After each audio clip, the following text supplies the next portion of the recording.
پھر امیر المومنین فرماتے ہیں کہ من عرف نفسہ فقد عرف ربہ، جس انسان نے اپنی معرفت حاصل کی اسی انسان نے پروردگار عالم کی معرفت حاصل کی۔ اور کبھی کبھی فرماتے تزعمو، تم یہ سوچتے ہو کہ جرم صغیر، ایک بہت چھوٹی چیز ہو، فرماتے نہیں، وفیک عالم الاکبر، بلکہ تمہارے وجود میں ایک کائنات سمائی ہوئی ہے۔ تو جب تک اس کائنات کو ہم نہیں سمجھتے تب تک ہم مولا کائنات کو نہیں سمجھ پائیں گے۔ جب تک اپنے وجود کے عالم کو نہیں سمجھیں گے، اتنا بڑا یونیورس جو خدا نے ہمارے اندر رکھا ہے، جب اس یونیورس کو آپ سمجھ گئے تو آپ خالق کائنات کو بھی سمجھ جائیں گے، کیونکہ ہمارا ہی وجود ہے جس کے اندر پروردگار عالم نے اپنی نشانیاں رکھی ہیں۔ اسی وجود کے اندر پروردگار عالم کے معارف ہیں، لیکن شرط یہ ہے کہ انسان خود کو پہچانے۔ اب سوچنا یہ ہے کہ میری ابتدا کہاں سے ہو رہی ہے؟ فرمایا اولہ نطفہ وآخرہ جیفہ، یہ بدن جس کی ابتدا ایک نجس نطفہ ہے اور فرمایا جس کی انتہا ایک مردار ہے۔ ہر وہ انسان جب مر جاتا ہے تو اگر باڈی ٹھنڈی ہو جائے اور آپ ہاتھ لگائیں تو انسان پہ غسل کیا ہو جاتا ہے؟ واجب ہو جاتا ہے۔ اس بدن کو کتنے دن آپ زمین پہ رکھ سکتے ہو؟ مطلب مردار بن جاتا ہے۔ مردار ایک توہین آمیز لفظ نہیں ہے، مطلب اس کے اندر سے جو انسان سانس لے رہا ہے، دل دھڑک رہی ہے، جب یہ ساری چیزیں رک جاتی ہیں تو آپ کیا بولتے ہو؟ جناب مردہ ہے یا مردہ خانہ ہے۔ مطلب ایک ایسی جگہ جہاں مردوں کو رکھا جاتا ہے۔ کسی کو یقین نہیں آتا مرنے کے بعد کہ وہی انسان تھا جو تکبر کرتا تھا، کہ وہی انسان تھا جو اتنا ایگریشن کے ساتھ لڑتا تھا، کہ وہی انسان تھا جو کہتا تھا کہ میرے ہوتے ہوئے سب کچھ ہو سکتا ہے اور میں نہ ہوں تو کچھ بھی نہیں ہو سکتا، کہ وہی انسان تھا جو خود کو ہر شے کا مالک بھی سمجھتا تھا۔ لیکن امیر المومنین فرماتے ہیں جب اس کا جنازہ غسل کے لیے پڑا ہوگا، اس وقت اللہ کی آواز آئے گی، اس مردے کو مخاطب کرے گا، بتا اب کہاں گیا تیرا تکبر، بتا کہاں گئی تیری اکڑ، بتا کہاں گیا تیرا غرور۔ فرمایا اتنا ناچار ہو جاتا ہے انسان مرنے کے بعد، جب اسے غسل دیا جاتا ہے تو کہا کبھی گردن دائیں ڈھلتی ہے، کبھی گردن بائیں ڈھلتی ہے، اتنی بھی طاقت نہیں کہ اپنی گردن کو یہاں سے وہاں کر سکے، اتنا لاچار کہ غسل دینے کے لیے کوئی اور مومن آئے گا اور اسے غسل دے گا، قبر میں اتارنے کے لیے کوئی اور آئے گا۔ تو ایک طرف انسان کی ناچاری، لیکن جب اس کے بدن میں سانس چل رہی ہوتی ہے تو دیکھیے انسان متکبر ایسا ہوتا ہے، دنیا میں جیتا ایسے ہے جیسے اس نے کبھی دنیا سے جانا ہی نہیں ہے۔ امیر فرماتے ہیں کئی چیزیں بچوں سے سیکھا کرو۔ ایک کتاب ہے حیات الحیوان، اس میں فرمایا کئی چیزیں جانوروں سے سیکھو، کئی چیزیں بچوں سے سیکھو، کیونکہ یہ دنیا ہے ہی سیکھنے کے لیے۔ مولا فرماتے ہیں علی کو خدا نے زندگی کم دی 60 ایئر، لیکن 60 سال میں امیر المؤمنین کے پاس ہزاروں سالوں کی گزاری ہوئی زندگی کا تجربہ تھا، ایکسپیرینس تھا۔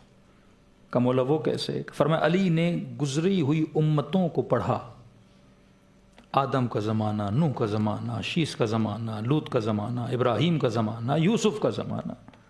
اب پورے قرآن میں خدا جب حضرت یوسف کی زندگی بتاتا ہے تو یہ تو نہیں خدا بتا یوسف جب مارننگ کو اٹھتے تھے تو ناشتہ کیا کھاتے تھے، دوپہر کو لنچ کیا کرتے تھے اور رات کو ڈنر کیا کرتے تھے، نہیں، پوری زندگی کا نچوڑ یہ تھا کہ یہ امپورٹنٹ زندگی کا اتار چڑھاؤ تھا جو یوسف کی زندگی میں آیا، جسے تم زندگی میں سیکھو اور یہ غلطی نہ کرو تو تمہیں بھی وہی کامیابی ملے گی جو حضرت یوسف کو ملی۔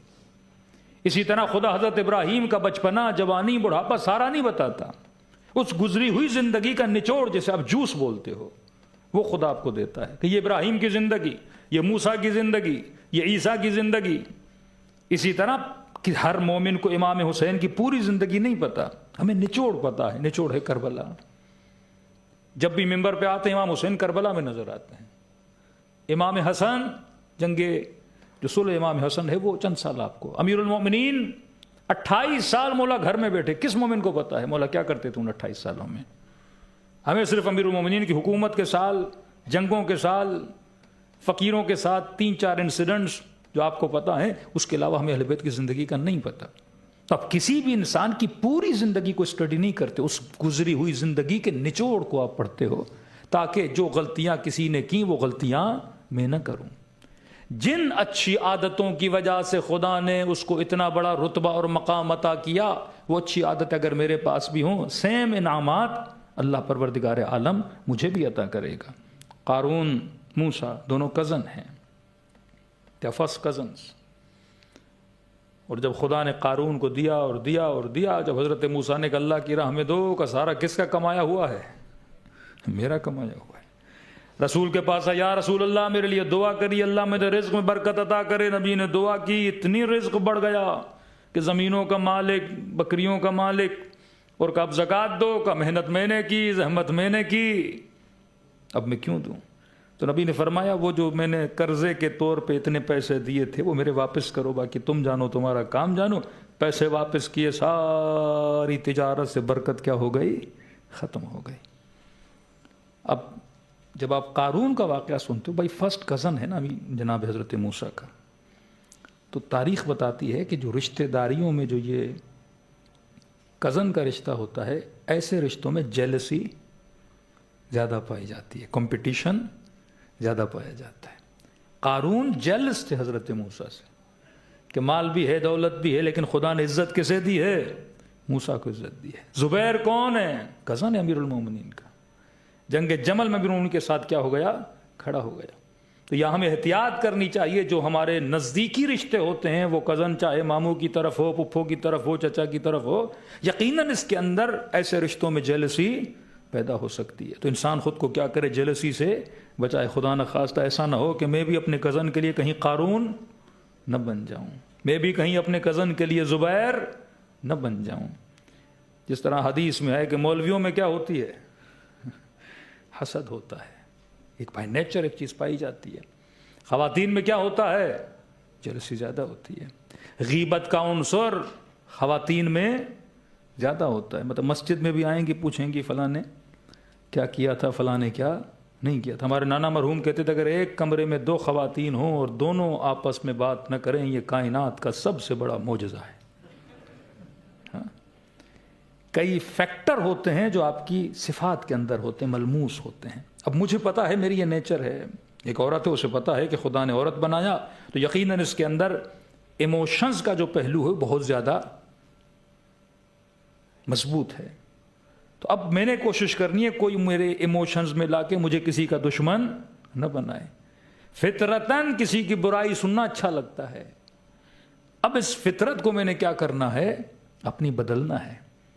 مرد ہے وہ اکثر شہوانی چیزوں میں گرفتار ہوتا ہے، اس کو ہمیشہ ایسی چیز سے دھوکہ دیا جاتا ہے، لالچ کے ذریعے سے دھوکہ دیا جاتا ہے۔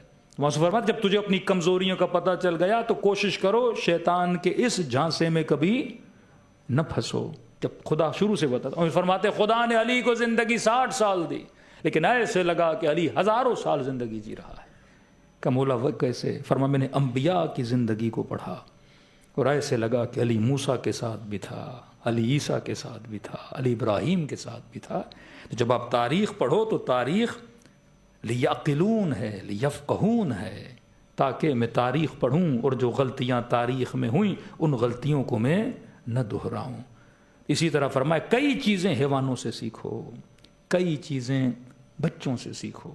شاید ایک بڑا آدمی بولے مولانا بچے سے کیا سیکھوں؟ مولا فرماتے ہیں نہیں، اس بچے کی زندگی میں بھی تمہارے لیے کیا ہے؟ اللہ نے لرننگ رکھی ہے۔ یہ بچہ چھوٹا بچہ لیکن تمہارا ٹیچر بن سکتا ہے۔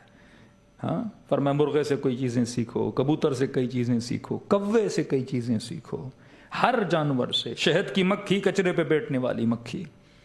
کہ مولا کیا سیکھیں؟ فرمایا کون سی مکھی بنو؟ شہد کی مکھی بنو۔ کہ مولا وہ کیسے؟ کہ دیکھو تم حمام میں گئے، باتھ روم گئے، نہا کے دھو کے اپنی پوری باڈی کو کلین کر کے جب باہر آئے، پورا بدن صاف تھا لیکن یہاں بازو پہ ایک زخم تھا، تھوڑا سا خون تھا، پیپ تھا، کچرا تھا۔ تو جو مکھی ہے وہ پورے صاف بدن کو چھوڑ کے کہاں جا کے بیٹھتی ہے؟ کچرے پہ جا کے بیٹھتی ہے۔ فرمایا مکھی نہ بنو۔ ایک مومن کے اندر 10 خوبیاں ہوں لیکن تمہیں صرف اس کی کیا نظر آتی ہے؟ برائی نظر آتی۔ نماز پڑھتا ہے، روزہ رکھتا ہے، حج کرتا ہے، عمرہ کرتا ہے، سب کچھ کرتا ہے، لیکن کوئی ایک برائی تھی اس مومن میں، خدا نہ خاصہ جھوٹ بولتا تھا، غیبت کرتا تھا، کوئی ایک برائی تھی۔ میں نے اس کی ساری خوبیوں کو چھوڑ دیا اور مکھی بن کے صرف کہاں بیٹھ گیا؟ اس کی ایک برائی پہ بیٹھ گیا۔ کہ مولا کس طرح بنوں؟ کہ کچرے والی مکھی نہ بنا کرو، شہد کی مکھی بنا کرو۔ شہد کی مکھی سارے گند کچرے کو چھوڑ کے کہاں بیٹھتی ہے؟ پھولوں پہ بیٹھا کرتی ہے۔ اگر یہ صفت کسی بھی سوسائٹی کے اندر آ جائے کہ ہم کسی کی 10 خوبیاں نہیں دیکھتے لیکن ایک برائی ضرور دیکھتے ہیں، لیکن اگر ہم اسے ایک برائی کو سائیڈ لائن کر دیں اور اس کی صرف خوبیوں پر دیکھیں تو کبھی بھی ہمارے بیچ میں جھگڑے اور لڑائیاں نہ ہوں۔ فرما شہد کی مکھی بنو۔ اللہ نے جانوروں کے درمیان، اب یہ تمہاری چوائس ہے کہ تم کچرے کی مکھی بننا چاہتے ہو یا شہد کی مکھی بننا چاہتے ہو۔ فرما کوے سے کئی چیزیں سیکھو۔ مولا کیا سیکھوں؟ کہ صبح سویرے نیند سے اٹھنا اور اپنے کام پہ جانا، یہ کس کی صفت ہے؟ کوے کی صفت ہے۔ اور شام کو جلدی اپنے گھر واپس آنا کوے کی صفت ہے۔ آج سارے انگریز کوے کو فالو کر رہے ہیں لیکن کوئی مسلمان اس چیز کو فالو نہیں کرتا۔ دوسرا فرمایا حیا کوے سے سیکھا کرو۔ کوا بڑا باحیا ہوتا ہے۔ اب جتنے بھی جانور دیکھیں ان کی پرائیویٹ لائف آپ نیشنل جغرافیہ پہ بھی ڈھونڈ سکتے ہو، لیکن کوے کی بڑی مشکل سے آپ کو ملے گی۔ فرمایا اس کے اندر غیرت بھی ہے اور کیا ہے؟ حیا بھی ہے۔ کئی چیزیں کا مولا بچوں سے کیا سیکھوں؟ فرمایا لڑنا اور جھگڑنا بچوں سے سیکھو۔ کیسے؟ ایک بچہ تھا، اس نے آپ کے باپ کو شکایت کی کہ بابا فلاں بچے نے مکہ مارا، میری آنکھ میں بڑا پین ہے۔ تو باپ بڑا چوڑا ہو کے آگے بڑھا کہ جناب تیرے بچے نے میرے بچے کو مارا ہے اور اس کی آنکھ کیا کر دی ہے؟ زخمی کر دی ہے۔ اور اس باپ نے کہا کہ نہیں مارا، تمہارے بچے کی غلطی ہوگی۔ آپ نے کہا نہیں، تیرے بچے کی غلطی ہوگی۔ یہ دو بڑے آپس میں لڑ پڑے اور اتنے لڑے کہ ناراض ہو گئے۔ یہ لڑ ہی رہے تھے، وہ دو بچے آپس میں پھر سے کیا کرنے لگے؟ کھیلنے لگے۔ مومن کا دل بچے کی کینہ پرور نہیں ہوتا۔ لڑائی ہوئی، جھگڑا ہوا، اردو کا بہت پیارا محاورہ ہے کہ رات گئی بات گئی۔ کل جھگڑا ہوا، صبح اٹھے ہر چیز بندہ کیا کر دے؟ بھلا دے۔ لیکن بعض ایسے ہیں کہ 20 سال گزر جاتے ہیں، ہاں بھائی 20 سال پہلے تمہاری بیٹی کی شادی تھی، تم نے مجھے دعوت نہیں دی تھی، ہاں تو لہذا آج میں تمہاری بیٹے کی شادی میں نہیں آؤں گا۔ کینہ پرور لوگ کہ 20 سال پہلے پرانی بات انسان کو ذہن میں یاد آتی۔ دوسرا مولا فرماتے ہیں اے مومن جب غصہ، یہ کھوپڑی جب گرم ہو جائے، فرمایا جب غصہ آتا ہے اگلے مومن کو کہا جب یہ مومن غصے میں ہے اور غصے میں جو کچھ بول رہا ہے نیور مائنڈ نہیں کیا کرو، کیونکہ غصے میں یہ نہیں بولتا، شیطان بول رہا ہوتا ہے۔ اور کئی ایسی چیزیں جو آپ کو یاد بھی نہیں ہوتی، جب آپ غصے میں آتے ہو یہ میٹر گھومتا ہے تو وہ ساری چیزیں یاد آ جاتی ہیں۔ بچپن میں تم نے یہ کیا تھا، جوانی میں تم نے یہ کیا تھا، فلاں جگہ روڈ پہ جا رہا تھا تم نے سب کو سلام کیا تھا، مجھے نہیں کیا تھا، تم نے اتنوں کو دعوت دی، مجھے نہیں بلایا، تم نے یہ کیا۔ وہ غصے میں ساری چیزیں کیا آتی ہیں؟ انسان کو یاد آ جاتی ہیں۔ تبھی فرمایا اگر کوئی مومن غصے میں ہے، جو بول رہا ہے ٹھنڈے دل سے سنا کرو، کبھی اس کو جواب نہیں دیا کرو، کیونکہ غصے میں وہ نہیں بولتا، کون بولتا ہے؟ شیطان بول رہا ہوتا ہے۔ فرمایا بچوں کی طرح لڑنا اور اس کے بعد آپس میں مل جانا، یہ صفت کس سے سیکھا کرو؟ بچوں سے سیکھا کرو۔ اس ایسے لڑیں گے جیسے ایک دوسرے کو بھی قتل کر دیں گے، پھر شام کو ایسے کھیلیں گے جیسے ان کے بیچ میں لڑائی ہوئی نہیں تھی۔ بھائی کا بھائی سے، مومن کا مومن سے جھگڑا ہو جائے، فرمایا ہاں لڑائی ہوتی ہے چند لمحوں کے لیے، گھنٹوں کے لیے، اگلا دن جیسے آئے پرانی ساری چیزیں مومن کیا کر دیتا ہے؟ بھلا دیتا ہے، کیونکہ تمہاری نسبت ایک دوسرے سے تمہاری وجہ سے نہیں، محمد اور آل محمد کی وجہ سے۔ زیارت عاشورہ پڑھتے ہیں کہ نہیں؟ انی سلمون لمن سالمکم وحربن لمن حاربکم، مولا میں ہر اس سے محبت کروں گا جس کے دل میں آپ کی محبت ہے، میں ہر اس سے جنگ کروں گا جو آپ کے ساتھ کیا کرے گا؟ جنگ کرے گا۔ ہمارا تعلق اور تعلق کی بنیاد کیا ہے؟ محمد اور آل محمد ہیں، اس کے علاوہ ہماری کوئی نسبتیں نہیں ہیں۔ اگر خونی رشتہ بھی ایک دوسرے کے ساتھ ہو تو وہ کس کی وجہ سے؟ محبت خدا کی وجہ سے۔ نوح کا بیٹا نوح کا بیٹا ہے، جب کہا پروردگارہ میرا بیٹا ڈوب رہا، یہ قرآن ہے، اللہ نے کہا نوح یہ تیرا بیٹا نہیں ہے۔ نسبتیں بھی کس کی وجہ سے ہوں؟ جو خدا کو نہیں مانتا، مطلب جو رب کا نہیں ہوا وہ تیرا کیا ہوگا؟ جو حسین کا نہیں ہوا وہ تیرا کیا ہوگا؟ جس نے خدا سے وفا نہیں کی وہ تجھ سے بھی کبھی وفا نہیں کرے گا۔ تو رشتوں کی بنیاد بھی کیا ہے؟ محمد اور آل محمد کا، بچوں سے لڑنا جھگڑنا پھر آپس میں مل جانا۔ دوسری چیز فرمایا بچوں سے سیکھا کرو کہ مولا وہ کون سی چیز ہے، کہ دیکھو جب عید کا دن آتا ہے، ہاں پہلے ہم بچے ہوتے تھے تو ماں باپ سے خرچی ورچی لیا کرتے تھے، عید کا دن آ گیا بچے نے خرچی لی، ماں باپ نے صاف ستھرے محنت کر کے مہنگے کپڑے درزی سے سلوا کے بچے کو پہنایا، بالکل صاف شفاف سفید کپڑے، مارکیٹ میں گیا اور اس بچے نے آئس کریم لی، کہیں سے کیا چیز لی، جب گھر آیا تو کپڑوں کا ستیا ناس کر کے آیا۔ کہ بچے کی طرح بنا کرو، لباس سے دنیا پہنا تو کرو پر اس سے دل نہ لگایا کرو۔ دنیا کا کام ہی میلہ ہونا ہے، یہ نہیں کہ جناب یہ کیوں ہو گیا۔ مولا فرماتے اگر نقصان بھی ہو نا، ہاتھ سے کوئی چیز جاتی ہے تو اس کے لیے زیادہ غم نہیں کھایا کرو، خدا دینے والا ہے پھر تجھے کیا کرتا ہے، عطا کر دیتا ہے۔ لیکن کئی لوگ میں بھی دیکھتا ہوں، ایک ہمارے دوست تھے، خدا ان کے رزق میں اضافہ فرمائے، تو جب بھی جاتے ہیں وہ ایک ہی قصہ کرتے تھے کہ ابا کے پاس سونے کی دکان تھی، اتنا سونا تھا، یہ تھا وہ تھا، وہ سارا چلا گیا، مطلب وہ اسی غم میں بیچارہ بوڑھا ہو گیا۔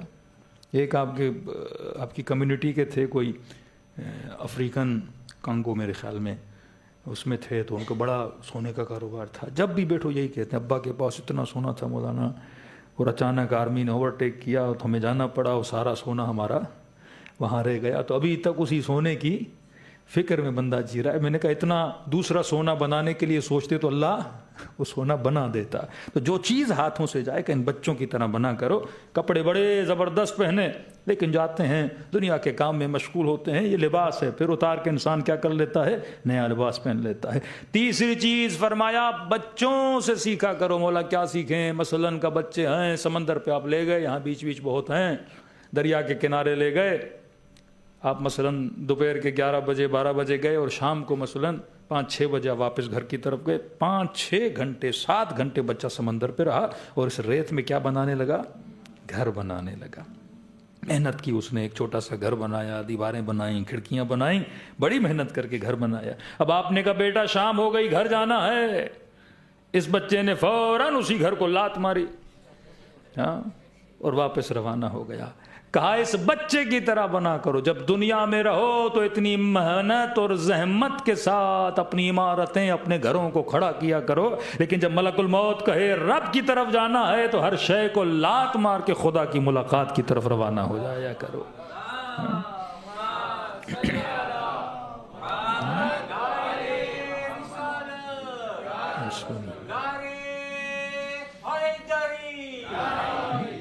کئی چیزیں خدا نے رکھی ہیں لیکن ہم دیکھنے کے لیے تیار نہیں ہیں۔ ہر شے آپ کے وجود میں ہے، یہ پرندہ بھی اڑ رہا ہے، اس کے اندر خدا نے میرے لیے ہدایت رکھی ہے۔ یہ درخت کے پتے دیکھو، ایک مرتبہ آپ اسے کہتے ہیں دید، نگاہ۔ جب آپ کسی روڈ سے گزر رہے ہو نا تو ہر کسی کا دنیا کو دیکھنے کا ایک اپنا انداز ہے، انداز بدلو تو خدا ہدایت دے گا۔ اب میں آپ سے سوال کروں، آپ جب روڈ سے گزر رہے تھے آپ نے کسی درخت کو دیکھا ہوگا، کتنی بار آپ نے سوچا اس درخت کو دیکھ کے، اور کتنی بار بغیر سوچے آپ گزر کے چلے گئے؟ ہم یوزڈ ٹو ہو گئے نا۔ آج سے 60 سال پہلے 70 سال پہلے اگر کسی انسان کے پاس موبائل ہوتا، اس پہ فون آتا اور پاکستان سے اور انڈیا سے اس کے ابا کا آواز آتا، بندہ پریشان ہو جاتا کہ اس موبائل میں ابا کی آواز کیسے آ رہی ہے۔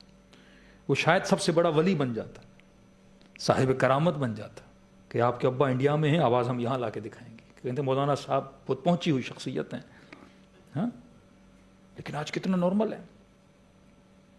آج کسی بھی بچے سے پوچھو یہ وہاں کی وائس یہاں کیسے آ رہی ہے، نو بڈی نوز دیٹ، بٹ ہمارے نارمل ہو چکا ہے کیونکہ ہم نہ سوچنے کے عادی ہو چکے ہیں۔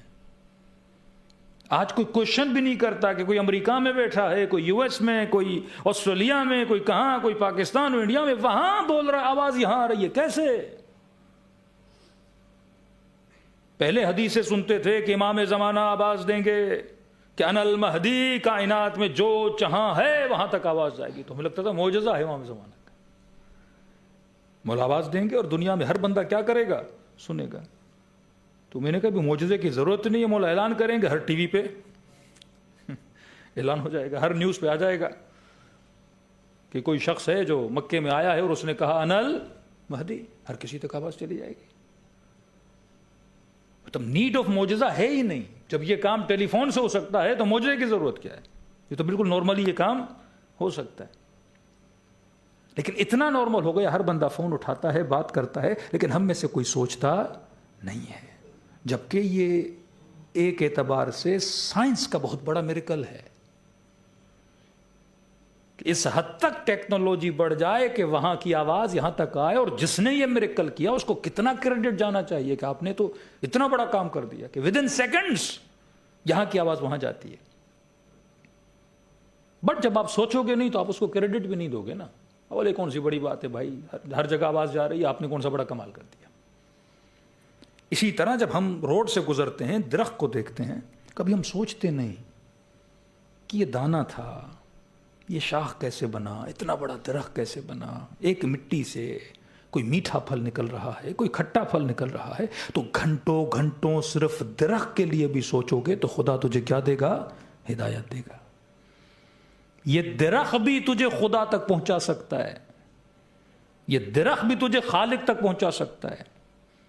اب ایک درخت سے آپ خدا کی صفات نکالو، چھوٹی سی ایگزامپل دے رہا ہوں کہ آپ نے دیکھا جناب میں نے دانا زمین میں ڈالا اور زمین سے اتنا بڑا درخت باہر آ گیا۔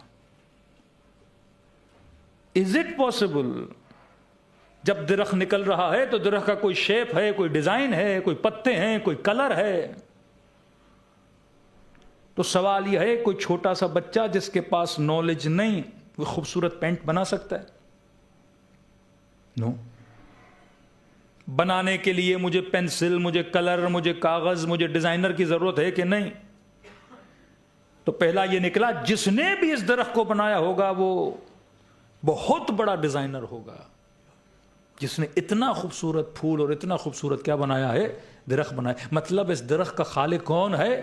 مصور ہے۔ اللہ کی صفات میں سے ایک صفت کیا ہے؟ مصور۔ کیا اس درخت کو کوئی ایسا بندہ بنا سکتا ہے جس کے پاس پاور نہ ہو؟ اس میں طاقت چاہیے نا۔ تو جس نے بھی بنایا وہ کیا ہوگا؟ صاحب قدرت ہوگا۔ تو دوسری صفت نکلی، وہ کون ہے؟ قادر ہے۔ اللہ کی صفت آ گئی۔ تیسرا، جس نے بھی اس درخت کو بنایا وہ جاہل نہیں ہو سکتا۔ اگر آپ یہ بولو ساری چیزیں مٹیریلسٹ چیزوں سے بنی، مادے سے بنی، مٹیریل چیز سے بنی، تو مادے میں تو نالج ہے ہی نہیں۔ آپ مٹی اٹھاؤ، کیا مٹی سے بات کر سکتے ہو جناب؟ کتنی کلاس پڑھی ہوئی ہو، کون سی یونیورسٹی میں گئی ہو؟ کیا سوئل آپ سے بات کر سکتی ہے؟ یہ درخت ہیں، یہ دیواریں ہیں، یہ چھت ہے، کیا ان کے پاس نالج ہے؟ تو جو اتنا نالجبل چیز بنا رہا ہے تو وہ جاہل نہیں ہو سکتا، اس کا عالم ہونا ضرور ہے۔ تیسری صفت کیا نکل آئی؟ کون بنانے والا کیا ہے؟ عالم ہے، قادر بھی ہے، عالم بھی ہے، مصور بھی ہے۔ چیزوں کو سوچتے جاؤ گے آپ کے ذہن میں خدا کی صفات آتی جائیں گی۔ کم از کم ان تینوں کو تو مان لو گے نا کہ بنانے والا قادر ہے، بنانے والا عالم ہے، بنانے والا مصور ہے، اور ساتھ میں کریم بھی ہے، جو اگر چیز بنا رہا ہے اسے بھوکا نہیں رہنے دیتا، وہ بادلوں کو لاتا ہے۔ کبھی اپنے بچوں کو بولا کرو کہ میرے لال یہ جو میٹھا پانی آپ موریشس میں پی رہے ہیں کہاں سے آ رہا ہے؟ آس پاس سارا سمندر کھارا پانی، کھارا پانی مطلب اس کے اندر نمک۔ نمک کیا ہے؟ ہیوی ہے، ویٹ ہے نمک کے اندر۔ پانی کے اندر ایک میٹھا پانی ہے، کھارا پانی ہے۔ میٹھا پانی ویٹ میں کم ہوتا ہے، کھارا پانی ویٹ میں زیادہ ہوتا ہے۔ اب اس کھارے پانی کو، سالٹی واٹر کو میں نے کیا کرنا ہے؟ میٹھا کرنا ہے۔ میٹھا کرنے کے لیے کیا کرنا ہوگا؟ کیونکہ اس کے اندر نمک ہے، میں نے اس کو بھاپ بنا کے نمک سے پانی کو کیا کرنا ہوگا؟ الگ کرنا ہوگا۔ اب اس کو الگ کرنے کے لیے مجھے گرمی کی ضرورت ہے، سورج کی ضرورت ہے۔ پھر خدا نے اس پانی کے لیے کیا بنایا؟ سورج بنایا۔ سورج نے کیا ڈالی؟ گرمی ڈالی۔ پھر اس کو اٹھانے کے لیے ہوا کی ضرورت ہے۔ پھر اس پانی کو ہوا کے ذریعے سے خدا اٹھا کر آسمانوں اور اونچائیوں کے قریب لے گیا۔ پھر ایک بڑا پروسیس کرنے کے بعد پھر اس پانی کو انسان کے اوپر نازل کیا، اور جب نازل کیا تو کھارا نہیں تھا، میٹھا بنا کے نازل کیا۔ اب ایک گھونٹ جب پیو گے تو اس کے پیچھے پوری ہستی نے ہاتھ جوڑا ہوا ہے. اس میں سورج بھی ہے، اس میں ہوا بھی ہے، اس میں پریشر بھی ہے، اس میں گریویٹی بھی ہے، مطلب سارا پروسیس کر کے خدا پانی میٹھا کس کے لیے بنا رہا ہے؟ آپ کے میرے لیے بنا رہا ہے. اب ایک گھونٹ پیو تو ایک الحمدللہ بنتا ہے کہ نہیں بنتا؟ ایک شکر للہ بنتا ہے کہ نہیں بنتا؟ ہاں، ایک چھوٹی سی منرل واٹر ایئرپورٹ پہ لو تو $5-6 کی ملتی ہے، نارملی لے لو تو 50-60 سینٹ کی ایک چھوٹی سی بوٹل آپ کو ملتی ہے، اور خدا گیلن کے گیلن فری میں اتارتا ہے.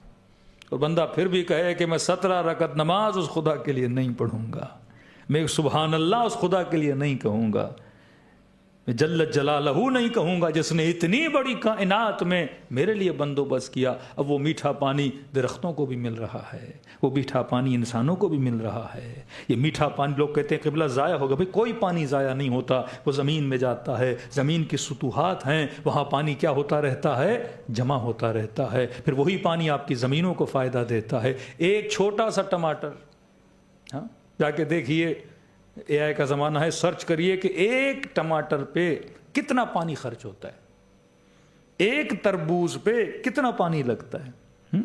دیر از اے لاٹ آف لیٹرز آف پانی جو ایک ٹماٹر پہ ایک پانی لگتا ہے، تب جا کے ٹماٹر زمین سے باہر آتا ہے. وہ ہم بڑے سکون سے کچن میں کاٹتے ہیں، کاٹ کے کھا جاتے ہیں، لیکن یہ نہیں پتا محنت میری نہیں تھی، زحمت میری نہیں تھی، کوئی مصور تھا، کوئی قادر تھا، کوئی عالم تھا، کوئی خالق تھا جو اس کو بنانے والا تھا. تو ایک ایک لقمہ جب کھاؤ گے اور کائنات کو اس نگاہ سے دیکھو گے، نگاہ معرفت سے، تو خدا کے لیے کیا کرو گے؟ الحمدللہ، شکر خدا ادا کرو گے. پھر اس خدا کی محبت بھی آپ کے دل میں پیدا ہوگی. پھر جب مصلی عبادت پہ جاؤ گے تو بڑے شوق اور ذوق اور محبت سے جاؤ گے کہ جناب یہ بدن جو میرا مصلی پہ کھڑا ہے، اس کو کھڑے رہنے کے لیے وٹامنز کی ضرورت تھی، اس کو کھڑے رہنے کے لیے طاقت و آئرن کی ضرورت تھی، اور وہ ساری چیزیں مجھے کس نے دی ہیں؟ پروردگار عالم نے دی ہیں. تبھی مولا فرماتے اگر خدا فرمایا 3 چیزوں کی قدر و قیمت جانا کرو. مولا کون سی چیز؟ فرما صحت. مولا صحت کی قدر کیسے جانو؟ کہ ہفتے میں 1 دن، مہینے میں 1 دن ہاسپٹل چلے جایا کرو. ہاں، بیماروں کو دیکھو گے نا، یہ شوگر کے پیشنٹ، بی پی کے مریض، کسی کی ٹانگ نہیں، کسی کی آنکھ نہیں، تو پھر یہ چھوٹا موٹا جو بدن ہے اس کے لیے بھی خدا کو کیا کہو گے؟ الحمدللہ. لیکن ہمیشہ اوپر دیکھو گے تو کبھی خدا کا شکر ادا نہیں کرو گے. فرمایا دوسرا ہے زندگی کی قدر و قیمت جانا کرو. کم از کم ہفتے میں 1 بار قبرستان جایا کرو. کتنے جوان، کتنے بوڑھے، کتنی خواتین قبروں میں لیٹے ہوئے ہیں، اور ہر بندہ یہی کہتا ہے کہ اے خدا مجھے 1 دن دنیا میں پلٹا دے، میں نیکی کر کے واپس آؤں. لیکن وہاں باز آتی ہے کلا کلا، اے انسان تجھے اتنے سال زندگی کی مہلت دی لیکن تو نے وقت کی قدر و قیمت کو نہیں جانا تھا. دوسرا فرمایا جو اللہ نے رزق اور روزی دی ہے اس کی قدر و قیمت کو جانا کرو. کہ مولا یہ قدر و قیمت کیسے جانوں؟ کہ سال کے کچھ دن فقیروں کی بستیوں میں جایا کرو. جو ایک لقمے کے لیے پریشان ہے تو پھر جو خدا نے دیا ہے اس کا شکر ادا کرو گے. تو مولا فرماتے کسی کے بڑے گھر کو دیکھ کر اپنی جھوپڑیوں کو خراب نہیں کیا کرو. جو رب نے دیا ہے اس پہ رب کا شکر ادا کیا کرو. اس نگاہ سے اگر آپ کائنات کو دیکھیں گے. بعض مومن کہتے ہیں مولانا کئی انگریز ہمیں ملتے ہیں جو واقعاً چھوٹی چھوٹی چیز کی قدر کرتے ہیں کیونکہ وہ پڑھتے ہیں، وہ دریاؤں میں جاتے ہیں، سمندروں میں جاتے ہیں. دے نو ایون جو آپ کے پاس ایک ڈراپ آف دا واٹر ہے وہ اس کی ویلیو کو جانتے ہیں کہ یہ کس طرح ہو، کیونکہ پروسیس پڑھتے ہیں نا. ہمارے پاس ایسی چیزیں آئی جا رہی ہیں، پروسیس نہیں ہے. ایک بچہ جو باپ کے گھر میں بیٹھا ہوا ہے، سونے کے چمچ میں بڑا ہو رہا ہے، اسکول کی فیس بھی آ رہی ہے، ڈیلی سفرے پہ کھانا بھی آ رہا ہے، کپڑے بھی آ رہے ہیں، اس کو کیا ٹینشن ہے؟ اسے کیا پتا کہ کس محنت سے پیسہ کمایا جاتا ہے.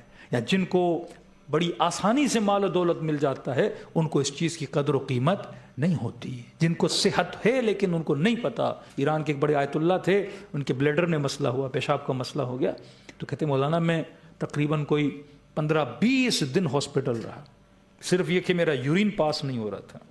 ایک چھوٹی سی نجاست ہے یورین کا، وہ یورین پاس نہیں ہو رہا تھا. کہ 20 ڈیز میں ہاسپٹل میں رہا، اور اس 20 دن جب ہاسپٹل میں رہا تو تقریباً کوئی $50-60 ہزار خرچہ آ گیا.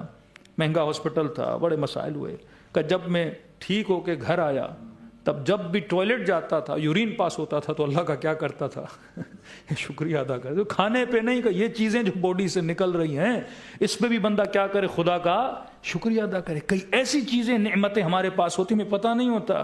اے کاش ہم اس چھوٹی چھوٹی نعمت کے لیے خدا کا شکریہ ادا کرتے. لیکن جب نعمت چلی جاتی ہے پھر انسان کو پتہ چلتا ہے یہ باپ نعمت ہے، یہ ماں نعمت ہے، یہ بھائی نعمت ہیں. ان سے پوچھے جن کے ماں باپ زندگی دنیا میں نہیں ہے، پھر انسان کو احساس ہوتا ہے واقعاً کتنی بڑی نعمت خدا نے مجھ سے کیا کر دی ہے؟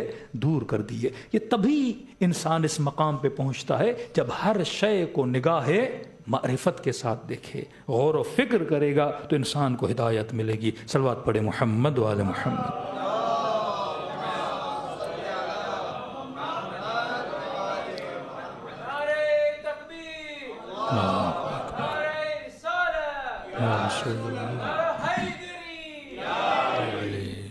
تھوڑا پانی دیجیے گا. صلوات پڑھے محمد وآل محمد.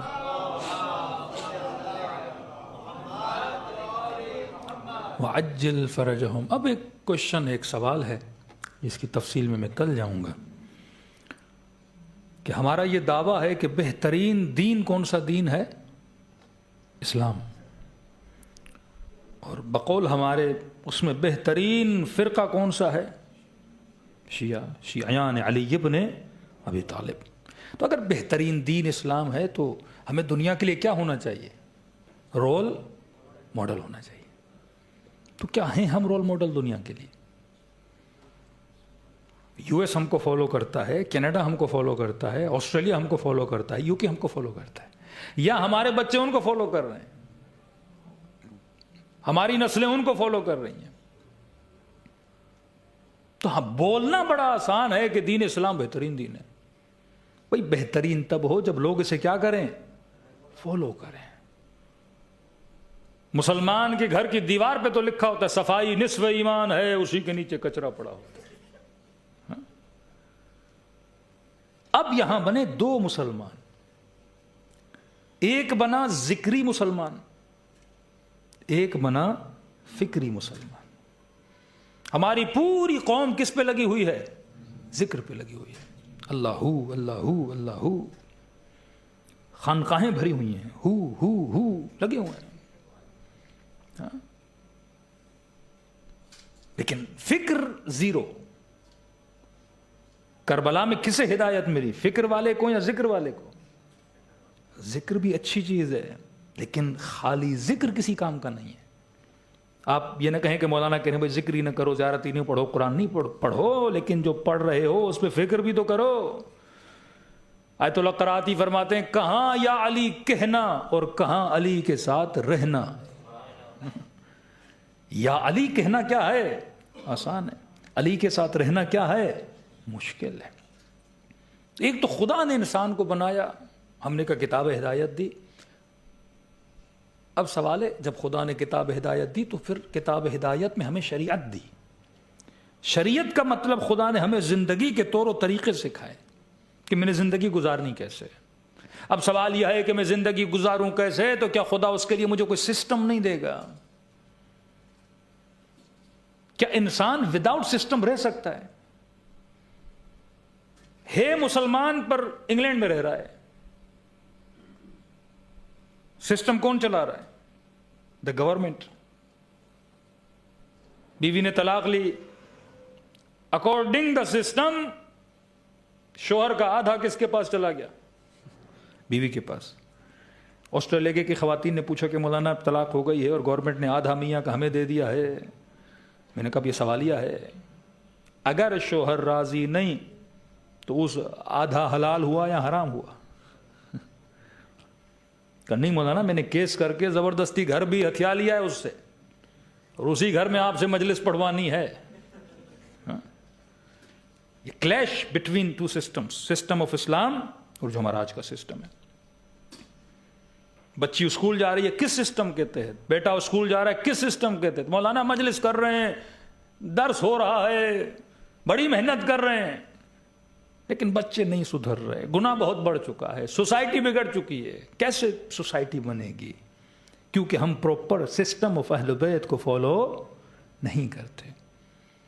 اور یہ ہمارا ماننا ہے کہ اہل بیت نے آپ کو سسٹم دیا ہے. اگر امام معصوم کی ڈیوٹی ہے، ڈیوٹی آف امام حسین ہے کہ ہمیں ہدایت دے، یہ ڈیوٹی امیر المؤمنین کی، ہمیں ہدایت دے. خدا پوچھے گا نبیوں سے، اماموں سے کہ تم نے امت کے لیے کیا کیا، کہ مولا حسین کربلا جا رہے ہیں، اتنی بڑی قربانی کس کے لیے دے رہے ہیں؟ آپ کے اور میرے لیے دے رہے ہیں. کہ جس سسٹم آف کربلا کی وجہ سے آج شیعہ کہیں بھی جاتا ہے وہ امام باڑہ ضرور بناتا ہے. ایک پوری سویلائزیشن ہے، سویلائزیشن آف کربلا، جس میں نوحہ، مرثیہ، مجلس، ماتم، اور اسی مجلس کے ذریعے سے آپ کو دین دیا جاتا ہے. کیونکہ دین نہ اسکولوں میں پڑھایا جا رہا ہے نہ آپ کے نارمل لائف میں. آپ 5 منٹ کے لیے سوچو کہ تشیع سے مجالس کو لے لیا جائے، عزاداری امام حسین کو لے لیا جائے، تو ہمارے پاس باقی رہتا کیا ہے؟ ہم پراپر ایک سیکولر مسلم بن جائیں گے. آج اگر ہم بچے ہوئے ہیں تو کس کی وجہ سے؟ مجلس امام حسین کی وجہ سے. اور یہ حقیقت ہے، جو لوگ جتنا مجلس کے ساتھ جڑے رہتے ہیں وہ اتنا دیندار رہتے ہیں. جو لوگ جتنا مسجد سے، مجلس سے، امام بارگاہ سے دور رہتے ہیں، یا جن کے بچے دور رہتے ہیں، آپ تو کہ وہ بچے ریلیجس بھی زیادہ نہیں ہوتے. نور کے قریب آؤ گے تو نورانی بنو گے، اندھیرے میں جاؤ گے تو ظلمتوں میں پڑ جاؤ گے. تو کیسے ممکن ہے کہ اہل بیت ہمیں سسٹم نہ دیتے؟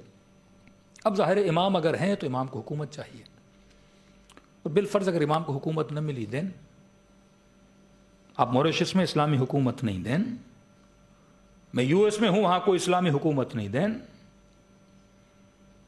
کیونکہ امپلیمنٹ کون کروائے گا؟ حاکم. آپ ایک چھوٹی سی ویکسین اگر نہیں لگا اور حکومت سختی کر دے کہ بھائی لگانی ہے، کیا کر سکتے ہو آپ کو کرنا پڑے گا. چھوٹا سا اسلام کا حکم ہے کہ خاتون اگر بیمار ہو جائے تو لیڈی ڈاکٹر کو دکھائے. ہاں، ایک مرتبہ پرائرٹی ہے کہ لیڈی ڈاکٹر کو دکھائے، اور وہاں پہ تو واجب ہے جہاں پہ انسان محرم نامحرم کو ٹچ کرنے والا معاملہ ہو. وہاں پہ کہا اگر تمہاری کنٹری میں نہیں تو نیبر کنٹری میں چلے جاؤ. اپنے کھانے پہ خرچہ کرتے ہو، اپنے پینے پہ خرچہ کرتے ہو، تھوڑا اپنی غیرت پہ خرچہ کرو، تھوڑا اس چیز پہ پیسہ لگاؤ، انویسٹ کرو. کہ جناب نہیں. اب مولانا آئے ممبر پہ اور مولانا نے بڑی آسانی سے پڑھ دیا کہ جناب لیڈی ڈاکٹر میل ڈاکٹر کو نہیں دکھا سکتی. ہم تو پڑھ کے چلے گئے. وہ خاتون نے فون کیا، مولانا میں بیمار ہوں، مثال دے رہا ہوں ایگزامپل، میں بیمار ہوں اور پورے موریشس میں لیڈی ڈاکٹر ہے ہی نہیں، مثلا جو خاص بیماری میرے پاس ہے اس کے لیے تو ہے ہی نہیں. دین میں نے کیا کرنا ہے؟ سسٹم صرف آرڈر نہیں دے گا، سسٹم فیسیلیٹیٹ بھی کرے گا. کہ اگر بول رہا ہے لیڈی ڈاکٹر کو ہی دکھانا ہے لیڈی نے، تو یہ کس کی ڈیوٹی ہے؟ سسٹم کی ڈیوٹی ہے کہ وہ میڈیکل یونیورسٹی بھی بنائے اور اس میں لیڈی ڈاکٹرز کو کیا کرے؟ تیار بھی کرے. ایک مرتبہ بچی ڈاکٹر بننے جاتی ہے وداؤٹ اینی ایم. ایک مرتبہ ڈاکٹر بننے جاتی ہے کہ میں ڈاکٹر بنوں، فلاں سبجیکٹ کی ڈاکٹر بنوں، فلاں فیلڈ کی ڈاکٹر بنوں، اور اس لیے بنوں تاکہ لیڈیز آ کے کس کو دکھائیں؟ لیڈیز دکھائیں. اب اس کا پڑھنا کیا بن جاتا ہے؟ عبادت بن جاتا ہے. کیونکہ یہ شریعت کا ایک خلا جو سوسائٹی میں موجود ہے، اس خلا کو کیا کر رہی ہے؟ پورا کر رہی ہے. لیکن ہمارے یہاں کیا تھا؟ الٹ تھا. ہم نے آرڈرز تو دیے کہ نہیں دکھانا، لیکن سسٹم کریٹ ہی نہیں کیا. میں کسی اور ملک کی نہیں، ایران کی بات کر رہا ہوں. ہمیں اپنی بچی کے لیے 7 ایئرس کی ہوئی بچی، تو ہم نے کہا بچی اب 7 سال کی ہے تو اس کے لیے ہم کپڑے لیں جا کے. تو معصوم کا فرمان ہے 7 ایئرس کے بعد اسپیشلی اپنی بچیوں کو حیا سکھایا کرو، اپنے بیٹوں کو غیرت سکھایا کرو. اب 7 سال کی بچی ہے، ہم نے کہا ہاف سلیف نہیں پہنے، فل سلیف پہنے. ایسے کپڑے نہ ہوں جو نازک ہوں، لمبی شرٹس ہوں جو گھٹنے تک ہوں، تاکہ بچیوں کو اسی ایج سے کیا سکھایا جائے؟ حیا سکھایا جائے. میں کسی اور کنٹری کی بات نہیں کر رہا، ایران مشہد کی بات کر رہا ہوں.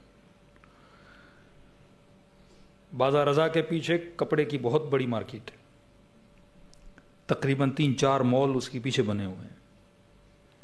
تو کو 4-5 گھنٹے میں ڈھونڈتا رہا کہ 7-8 سال کی بچی کے ایسے کپڑے مل جائیں جو فل سلیف میں ہو. مجھے نہیں ملے. میں کس کی بات کر رہا ہوں؟ ریپبلک آف اسلامی ایران کی بات کر رہا ہوں، شیعہ اسٹیٹ کی بات کر رہا ہوں.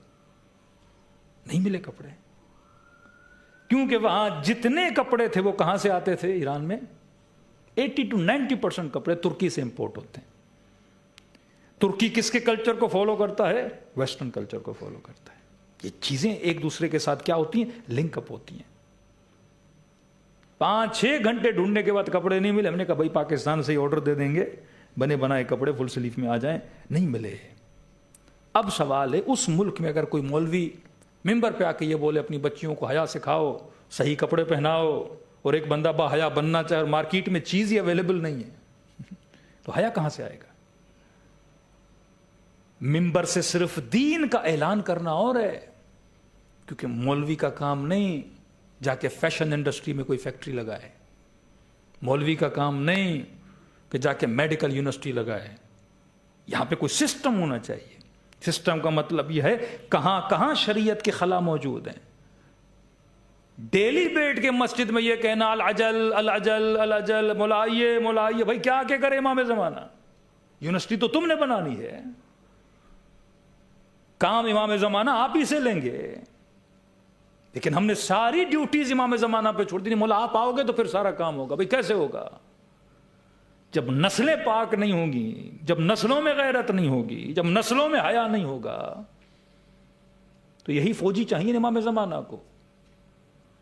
کیوں کہا جب 313 ہو جائیں گے تو امام زمانہ کا, اٹ مینز ملینز میں بھی وہ 313 ویسے نہیں ہے, کیونکہ ہم اس سسٹم کو بلڈ کرنے کے لیے 0% بھی محنت اور زحمت نہیں کر رہے.